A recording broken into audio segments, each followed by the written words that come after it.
প্রতি বছরের মতো এবারও ম্যানচেস্টার সহকারী হাই কমিশনের উদ্যোগে বাঙালির প্রাণীর উৎসব বাংলা নতুন বছর বরণ করতে এক অনুষ্ঠানের আয়োজন করা হয় স্টকপোর্টের স্থানীয় একটি হলে। অনুষ্ঠানের শুরুতে বৈশাখের র্যালিতে অংশগ্রহণ করেন আগত অতিথিরা ও স্বাগত বক্তব্য রাখেন সহকারী হাই কমিশনার জকি আহাদ, কাউন্সিলর ওহিদুর রহমান টিপু। আরো উপস্থিত ছিলেন বার্মিংহামের সহকারী হাই কমিশনার ফয়সল আহমদ সহ নর্থ ইংল্যান্ডের বিভিন্ন শহর থেকে আগত বিভিন্ন বারা কাউন্সিলের মেয়র, কাউন্সিলর সহ প্রবাসীরা।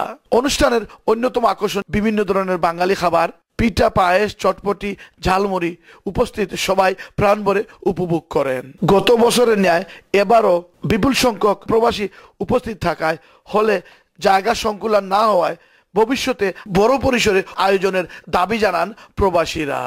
অনুষ্ঠানে ম্যানচেস্টারের এলসিবি গ্রুপের শিশু কিশোররা দেশাত্মবোধক গান ও নৃত্য পরিবেশন করে।